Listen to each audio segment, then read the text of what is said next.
Assalamualaikum warahmatullahi wabarakatuh.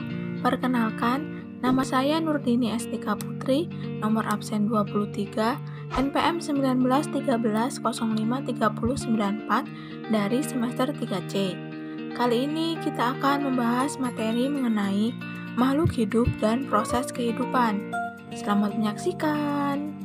Makhluk hidup dan proses kehidupan. Ciri khusus makhluk hidup. Seperti yang kita ketahui bahwa setiap makhluk hidup memiliki ciri-ciri yang membedakan antara makhluk hidup satu dengan makhluk hidup yang lainnya. Ciri makhluk hidup dibagi menjadi dua bagian, yaitu ciri umum dan ciri khusus. Hewan beradaptasi dengan lingkungan guna melindungi dirinya dari musuh, memenuhi kebutuhan hidup, serta untuk menjaga kelestariannya. Ada bermacam-macam cara beradaptasi dari masing-masing hewan. Bentuk adaptasi akan membentuk ciri khusus hewan tersebut, seperti bentuk paruh, bentuk kaki, dan lain sebagainya. Berikut beberapa hewan dan ciri khususnya. Yang pertama, bunglon. Bunglon merupakan salah satu jenis reptilia yang termasuk dalam kelompok Agamidae atau famili. Bunglon memiliki kemampuan merubah warna kulitnya sesuai dengan tempat yang disinggahinya. Hal ini dilakukannya guna melindungi dirinya dari musuh. Kemampuan merubah warna kulitnya ini disebut dengan mimikri. Yang kedua yaitu kelelawar. Kelelawar adalah binatang yang aktif di malam hari, termasuk untuk mencari makan, sehingga dia disebut dengan binatang nokturnal. Kelelawar mempunyai pendengaran dan penciuman yang sangat tajam. Kelelawar mampu mengeluarkan suara yang sangat tinggi, hingga tidak mampu didengar oleh manusia. Suara tinggi ini berguna untuk mendeteksi keberadaan mangsanya. Yang ketiga yaitu cicak. Cicak adalah hewan reptil yang biasanya merayap di dinding atau di pohon. Cicak memiliki bentuk lidah yang panjang. Hal ini berguna untuk menangkap mangsanya. Tidak hanya itu, cicak juga memiliki ciri khusus yaitu dapat memutuskan ekornya. Ekor cicak ini dapat tumbuh lagi secara alami. Cicak memutuskan ekornya untuk mengelabuhi musuh. Tumbuhan juga termasuk makhluk hidup. Tumbuhan memiliki ciri-ciri umum makhluk hidup seperti bergerak. Namun, pergerakannya bukan bergerak berpindah dari satu tempat ke tempat lain, namun bergerak menuju ke arah cahaya, bernapas, berkembang biak, tumbuh dan berkembang, memerlukan makanan, dan memerlukan air peka terhadap. Berikut ini ciri khusus yang dimiliki beberapa tumbuhan. Yang pertama, teratai. Teratai adalah tumbuhan indah yang ada di permukaan air, dengan bentuk bundar, daun yang lebar dan tipis, serta dengan bunga yang indah. Daun yang lebar serta tipis dan berbentuk lingkaran memudahkan tumbuhan teratai untuk berfotosintesis, melakukan penguapan air sebanyak-banyaknya. Yang kedua, cemara. Habitat pohon cemara adalah di tempat yang suhu panas, sehingga jika kita amati, cemara memiliki bentuk daun yang runcing. Hal ini berguna untuk mengurangi penguapan. Yang ketiga yaitu kaktus. Kaktus adalah salah satu tanaman yang banyak dikembangkan di Indonesia.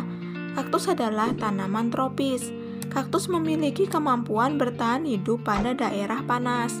Kaktus ini memiliki batang yang tebal serta berwarna hijau, berfungsi untuk menyimpan air yang digunakan saat kekeringan.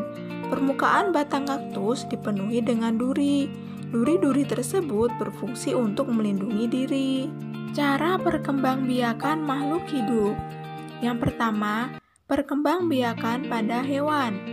Secara garis besar, ada dua cara perkembangbiakan hewan, yakni secara generatif dan vegetatif. Cara perkembangbiakan hewan secara generatif adalah perkembangbiakan dengan cara kawin. Perkembangbiakan generatif ada 3 macam, yakni vivipar atau beranak, ovipar atau bertelur, dan ovovivipar, bertelur dan beranak. Kemudian, perkembangbiakan vegetatif adalah kebalikan dari perkembangbiakan generatif. Perkembangbiakan secara vegetatif dilakukan tanpa melalui proses perkawinan dan pembuahan. Perkembangbiakan vegetatif ini meliputi 3 macam, yakni bertunas, membelah diri, dan fragmentasi. Yang pertama yaitu tunas. Cara perkembangbiakan hewan dengan tunas mempunyai prinsip seperti cara perkembangbiakan pada tumbuhan. Hewan dapat berkembang biak dengan tumbuh tunas yang awalnya menempel pada tubuh induk. Contoh hewan yang berkembang biak dengan cara bertunas adalah porifera atau spons dan hidra. Yang kedua yaitu membelah diri. Perkembangbiakan hewan secara vegetatif adalah dengan cara membelah diri, dilakukan oleh hewan bersel satu. Ukuran hewan bersel satu ini sangat kecil, jadi hanya bisa dilihat dengan alat berupa mikroskop. Contoh hewan yang berkembang biak dengan membelah diri adalah amuba. Yang ketiga yaitu fragmentasi. Menurut Kamus Besar Bahasa Indonesia, fragmentasi adalah perkembangbiakan aseksual dengan jalan membelah diri menjadi beberapa bagian. Setiap belahan dapat berkembang menjadi organisme baru. Secara sederhana, fragmentasi adalah proses perkembangbiakan dengan cara memotong atau memutuskan bagian tubuh. Potongan tubuh yang diputuskan tersebut akan menjadi hewan baru. Contoh hewan yang dapat berkembang biak dengan cara fragmentasi adalah beberapa jenis cacing, misalnya cacing pita. Yang kedua, perkembangbiakan pada tumbuhan. Perkembangbiakan pada tumbuhan dibagi menjadi 2, yaitu vegetatif dan generatif. Perkembangbiakan vegetatif adalah perkembangbiakan secara tidak kawin. Perkembangbiakan vegetatif ini ada yang alami dan buatan. Cara perkembangbiakan vegetatif secara alami yaitu spora, tunas, dan umbi. Sedangkan cara perkembangbiakan secara vegetatif buatan yaitu stek, cangkok, dan okulasi. Yang ketiga, perkembangbiakan pada manusia. Agar dapat berkembang biak dan melestarikan keturunan, manusia melakukan perkembangbiakan secara generatif melalui perkawinan. Untuk melakukan perkembangbiakan harus diawali tahap pertumbuhan menuju kedewasaan. Sebelum menuju dewasa, manusia mengalami proses menuju kedewasaan yang ditandai dengan masa pubertas. Tahap pubertas ini sangat berkaitan erat dengan kemampuan manusia untuk berkembang biak. Masa pubertas anak perempuan lebih cepat dibandingkan dengan anak laki-laki. Perubahan yang jelas terlihat pada perubahan fisiknya yang mengiringi perubahan utama yang terjadi dalam tubuh. Dengan terjadinya perubahan dalam tubuh, seseorang perempuan dapat menghasilkan sel telur dan seorang laki-laki dapat menghasilkan sel sperma. Hal inilah yang memungkinkan manusia melakukan proses berkembang biak. Dalam hal ini, hal yang perlu diperhatikan adalah nilai-nilai agama, yaitu proses pernikahan.